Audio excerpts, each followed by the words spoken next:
سلام دوست من، خیلی خوش اومدی به قسمت سوم سطوح حمایت مقاومت. بیاید با هم دیگه بریم روی چارت این سری ببینیم که چه چیزهایی رو میتونیم پیدا بکنیم روی چارت و میتونه به کارمون بیاید. با من همراه باشید.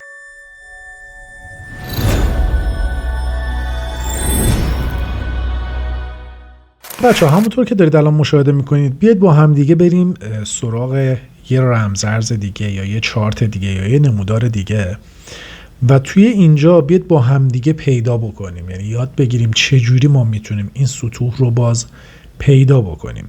این رو هم باید بهتون بگم بچه‌ها که سطوحی که توی تایم فریم های بالاتر ما به دست میاریم، این سطوح ارزشمندتری هستن، یعنی حمایت خیلی بهتریه، مقاومت خیلی سفت و سنگینتری و سختتریه برای شکوندنش. پس همیشه توی تایم فریم های بالا اگر شما سطوح حمایت مقاومتی دارید، توی تایم فریم های کوچیک‌تر دارید نگاه میکنید، زمانی که برسه به اونجا امکان اینکه ریاکشن بهتری ما بتونیم بگیریم از بازار، چه توی حمایت چه توی مقاومت، وجود داره. پس این رو حتما باید در نظر بگیریم. بیاید ما یه ذره بریم به گذشته مثلا یک چارت نگاه بکنیم ببینیم به چه صورته. الان تایم فریم روزانه هستش. بیاید بریم یه ذره گذشته بریم. خب اوکی، مثلا تو همین سطحی که هستیم، حالا نه اینکه بخوایم سطح جدیدتر رو فقط بررسی کنیم، بریم سطح‌های قدیمی‌تر هم ببینیم. خب الان بیایم تو این سطح نگاه بکنیم ببینیم آقا توی این سطح ما چه نواحی حمایتی میتونیم برای این چارت در نظر بگیریم، برای این نمودار قیمتی در نظر بگیریم. میایم نگاه میکنیم میبینیم توی چارت ما این قیمت تا کجاها اومده و در امتدادش چیزی که داریم میبینیم یا در گذشتهش یا در آیندهش، حالا تو این تایمی که هستیم بیشترین ریاکشن رو تو اون تایم ها داشته، تو اون محدوده ها داشته. اون محدوده ها برای ما میشه محدوده های حمایتی یا مقاومتی و اون محدوده رو ما رسم میکنیم ببینیم که به چه صورته. مثلا توی این تایم فریم همینجوری که ما الان داریم میبینیم، این محدوده الان محدوده‌ای بودش که الان این محدوده‌ای هستش که اومده ریاکشن هایی رو اینجا نشون داده ولی نتونسته بشکنه. اینجا رو ثبت میکنیم در همین حد. از اون طرف میایم باز نگاه میکنیم ببینیم دیگه کجاها اومده یه سری ریاکشن ها نشون داده، یعنی میریم توی گذشته. خب یعنی میریم عقب‌تر چارت رو میبینیم توی این محدوده هم حدوداً اومده یه ریاکشن هایی نشون داده و اینجا قیمت یه ذره یه بازی هایی داشته. ببین اصلا مهم نیست اینو بزرگتر بخوایم رسم بکنیم کوچیک‌تر رسم بکنیم، فقط در حد همین که ما بیایم یه سری محدوده ها رو با هم دیگه پیدا بکنیم. الان اومدیم الان روی این چارت و داریم الان صحبت میکنیم و نگاه میکنیم. همینطور میتونیم آقا این پایین رو هم بیایم یه دونه محدوده در نظر بگیریم.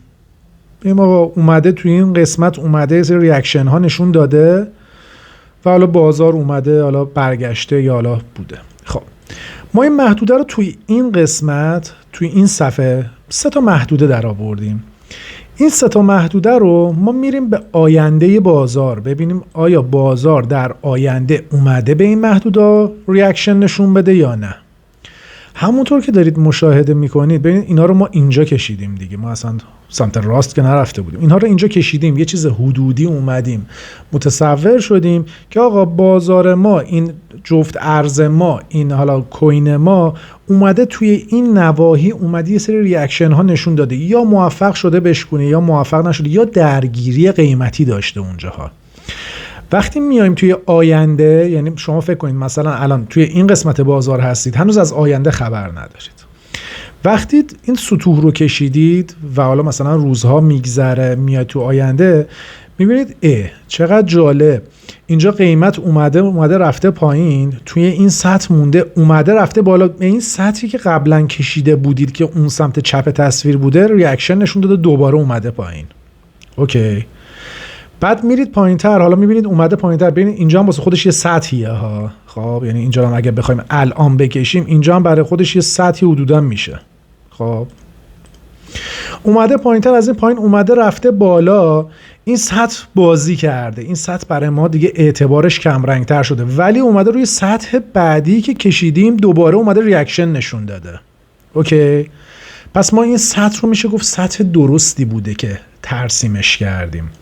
دوباره اینجا اومده خیلی میشه گفت خیلی شارپ اومده پایین رفته بالا، دوباره اومده پایین روی سطحی هم که جدید کشیده بودیم توی این روزای هفته کشیده بودیم، دوباره اومده پایین. اینجا ریاکشن نشون داده، از اینجا اومده رفته بالا، داشته میرسیده به این سطح، نرسیده، دوباره برگشته، دوباره روی این سطح واکنش نشون داده، اومده تو روزهای آینده این سطح رو شکونده، از اینجا ریجکت قیمتی شده، اومده سمت پایین. اوکی، ببین دوباره تشکیل یه سطح دیگه میده اینجا.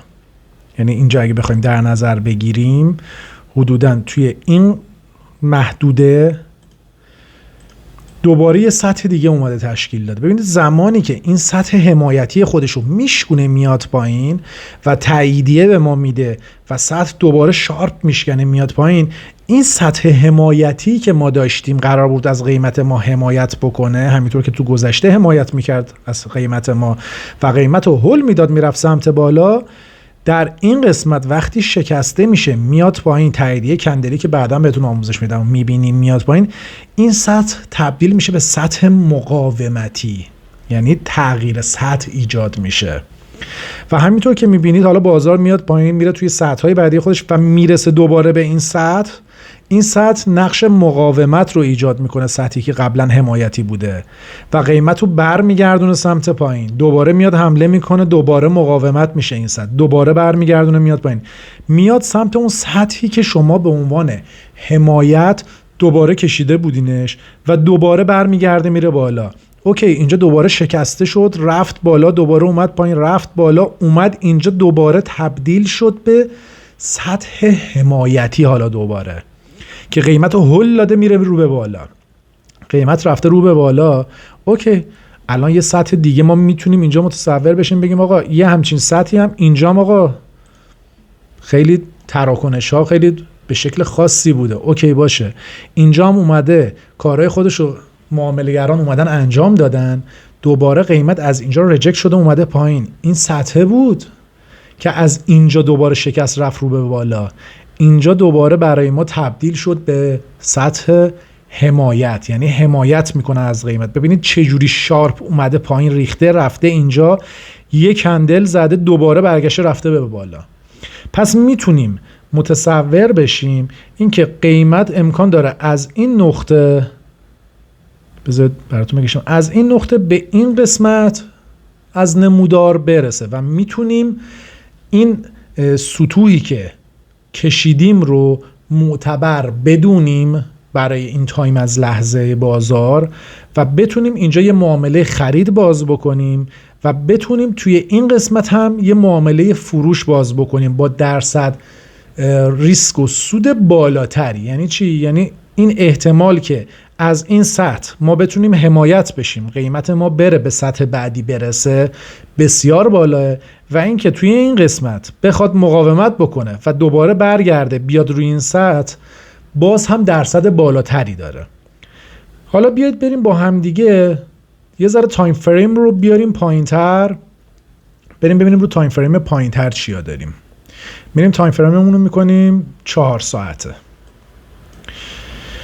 خب ببینید بچه‌ها، وقتی تایم فریم میاد پایین‌تر، یه جورایی این کندل های شما، هر کدوم از این کندل های شما الان تبدیل شدن به یک کندل 4 ساعته. اوکی، شما تو تایم فریم پایین‌تر حالا باید دنبال سطوح حمایت مقاومت بگردید. ببینید فقط به این معنی نیستش که ما چون اونجا سطوح پیدا کردیم دیگه سطوح دیگه‌ای وجود نداره. نه، چرا؟ شما توی هر تایم فریمی یک سری سطوح حمایت و مقاومت دارید که توی اون تایم فریم میتونید تریدتون رو انجام بدید. به عنوان مثال الان قیمت اینجا هستش، ما همینجا الان میتونیم بگیم آقا اینجا توی این محدوده 4 ساعته قیمت اومده اینجا حمایت میشه، اینجا مقاومته. میبینید این قسمت سمت راست اینجا مقاومتیه که ایجاد کرده و نمیذاره این قیمت بره رو به بالا. همین رو تو تایم فریم روزانه ما مشاهده نمی کردیم چون نداشتیم. اومدیم ریستر شدیم، اومدیم باز کردیم بازار رو ببینیم تو تایم فریم 4 ساعته داره چه اتفاقاتی میفته. میبینیم آقا یه سطح اینجا داریم، اوکی، میریم یه ذره اینورتر ببینیم دیگه چه سطح هایی هستش که قیمت رو اینجا برای ما نگه میداره و امکان داره ما گیر کنیم اصطلاحاً تو اون قسمت بازار. یه سطح هم اینجا پیدا میکنیم، میبینید بازار اومده اینجا ریاکشن داده، اینجا شکونده رفته این پایین گیر کرده، دوباره رفته بالا، از اینجا دوباره حمایت شده رفته بالا، اومده توی این سطح، دوباره توی این سطح گیر کرده رفته بالا، اینجا رو شکونده، پرقدرت هم اومده پایین رفته اینجا. پس ما میتونیم متصور بشیم اگر این سطح، بذارید براتون بکشم، اگر این سطح ما شکسته بشه رو به بالا، یعنی اینجا شکسته بشه، ما میتونیم این رو در نظر بگیریم که یه پولبکی میزنه به این سطح و از اینجا میتونه بره به سطح مقاومتی بعدی که کشیده بودیم. ببینید بچه‌ها، به همین راحتی میشه سطوح حمایت و مقاومت رو پیدا کرد و به همین زیبایی و به همین راحتی بشه ترید کردش. مرسی دوست من که همراه من بودین، قسمت رو با هم دیگه دیدیم. توی قسمت‌های بعدی سعی میکنم که بیشتر بریم روی چارت های دیگه، با هم دیگه سطوح رو پیدا بکنیم. اگر ویدیو رو دوست داشتی حتما لایکش کن، نقطه نظری داشتی کامنت کن و حتما یادت باشه دکمه سابسکرایب رو بزنی که جزو اولین نفراتی باشی که ویدیوی بعدی رو که گذاشتم حتما همراه من باشی و جزو اولین نفرات بتونی ببینیش. ممنون که با من بودی.